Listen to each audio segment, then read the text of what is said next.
Hello and good morning, Susan. Hello. How are you? Oh, how are you today? I'm great, thank you. How are you? Absolutely fantastic and very excited to share a conversation with you because I see this book, Discovering Magic in Everyday Life, as being an open door. I mean, for believers, for non-believers, those in question, those seeking, it's such an open door. Oh, I so appreciate that. That's what I was hoping it would feel like to people. When you release words like this onto a page, because I truly believe that a seed becomes the tree becomes the paper we use, and then that becomes books. Part of your journey on this was to reach people. What did you experience on your side of the journey? Well, a lot of ups and downs, because we're living through a very chaotic and difficult time. But what I experienced is that so many people from so many different traditions have a whole lot in common. And that if we can focus on what we have in common first, then we're better able to talk about the differences with more understanding and more empathy. And I don't mean this to sound woo-woo. Of course, we've got a lot of differences, and of course, there are a lot of problems in the world. But there's also an awful lot of good. One of the things that you cover is the children and what they're going through, and we have to have more empathy for them, because even with my own grandchildren, I don't understand why they stress out so much. But you're right. What is the common thing? We all stress out. Let's talk about it. That's right. Well, stress is contagious, right? Oh. So if the parents are stressed out, if the teachers are stressed out, if their caregivers are stressed out, their stress, the adult stress, is contagious, and the kids just soak it up. So we have to be aware of what the effect of our own actions and relationships, which is why it's so important that adults really practice stabilizing themselves, regulating themselves, and focusing not just on the bad stuff, but also on the good. And you give us 50 practical tools. I mean, this is one of those things where I would like to sit down with my family as well as my grandchildren, and we each have our own interpretation of it, and let's talk about it. But I love the fact that you are so honest with us with these practical tools. Well, thank you. Everybody resonates with something different. Some people want something that moves. Some people are introverts, some people are extroverts. So what I hope with this book is people can page through it, see what lands with them, and try that first. And then once they have that experience, then they get a taste of the benefits of this kind of inner work, and then they can go further and more deep. Emotional balance is really on the hot stove right now, because people don't understand how to find a place of balance. And you really open up the door on that one. Yeah, we just don't know. I wish as a young mom I had known more about how the nervous system works. And so just teaching people not to beat up themselves because their nervous systems go on high alert. And when our nervous systems are on high alert, our perspectives narrow, our energy is focused into our bodies so that we can fight or we can flee or we freeze.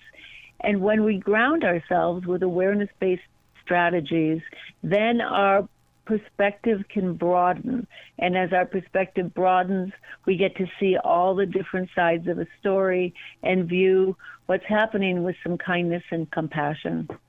Is it wrong of me to have conversations with people when they sit there and they celebrate their victories in life, and then I go up to them and I'll go, so are you grateful? And what are you grateful for? And then I'll come back with, but are you mindful of what you've just celebrated in victory?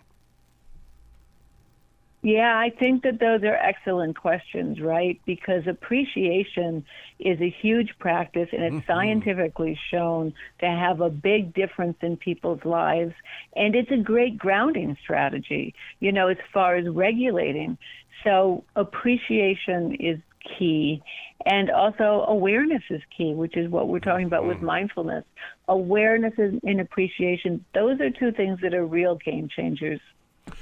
The book we're talking about is Discovering Magic in Everyday Life. Something is happening when it comes to these VR goggles that people, they get them for games and things. I happen to pick up one that went to an app that's called Float, and they're using it for meditation. But I do wonder, Susan, is that when we see things visually like that in the digital devices, are we not injuring our mind? Shouldn't it be a cleared mind and a cleared heart? Well, I think it's tough to clear things. Yeah. Because whatever is in there, it's hard to get rid of things. But we can have an open mind and an open heart that allows for the full catastrophe and still can take in the good. And I think that that's the key. I think all of the electronic devices, they might have a place as a tool that is useful, but it doesn't replace learning how to just really take a moment and take a look around you and really focus on something that captures your attention and lets everything seem a whole lot bigger and grander than our own problems. I would love to be a fly on the wall when it comes to readers discovering something that you plant inside these pages, and that is the natural movement of your mind. So many people do not understand that your mind is always in movement. It is always moving. And if we try to stop it, it tends just to move more, just like a young child. But what we can do is we can become aware of the movement and then move our attention to something else.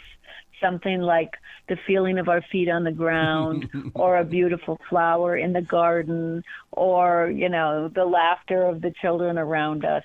And that helps us broaden our perspective again. That is so interesting you say that, because I'll bring that up to many people. I'll go, so when you put your camera up in the air to take a picture, do you get the entire environment? And they go, no. So does your body. Your body doesn't get everything unless you're willing to accept all living things and everything that's in contact with your body.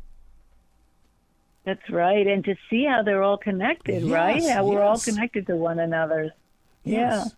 Why is it people fear that word enlightenment? Right away they think, oh, that's a religious thing. I'm not going there. But it's not. It is about the whole self. It is. It's about the whole self, and enlightenment is available to everyone. Real world enlightenment is available to everyone all the time. I think it has developed a certain connotation that makes people think that they have to go off and meditate on a mountaintop for years at a time. And I think that's great. I certainly spend an awful lot of time meditating. Yes. But the point of meditating like that is to take what you learn on the cushion off and bring it into real life. And how many people do you know who have done a lot of meditation who have been unable to make that transition? So if we can take short moments of awareness, drop them in throughout our day, I think people will see a big difference in how their life feels and the ripple effect of that on the people around them. Wouldn't you also say that we should learn to trust our stream thinking? In other words, our moment of now. Trust it. Don't challenge it. Yeah, and listen to it. Yes. We need to listen to ourselves and be kind to ourselves. We're also hard on ourselves. Judgment. There's always got to be judgment somewhere coming from this body. That's right. That's right. And that's just, we can accept that. That's a natural part of the way we're wired. But just because our inner critic is saying something doesn't mean it's true. Does this book come with a website? Because people are going to come through this book. And first of all, I invite listeners to grab a yellow highlighter and highlight the areas that really step inside your heart. And then is there some place where they can go to start activating it? Because this is a book of activation. Well, thank you. My website, susankaisergreenland.com, has lots and lots of videos and audios and downloads, and there's a newsletter that's practice-based that will reinforce this type of work. And that's very, very helpful. It's helpful to have a community of people. I also want listeners to know that when it comes to meditating, yes, there's a big chance you're going to fall asleep. How do you help someone embrace that? Is there a question that you ask them? I bet you were tired and could use the sleep. So no reason to beat yourself up when you fall asleep. I mean, people who've meditated for decades fall asleep. And no reason to beat yourself up if just that day you can't sit still because there's too much going on. The point is just setting the intention and going back and doing the best you can, a little bit at a time, over and over again, and you'll see the results. You got to come back to this show anytime in the future, Susan. The door is always going to be open for you. Thank you. I so appreciate that. Well, you be brilliant today, okay? Thank you. You too. I thank you very much.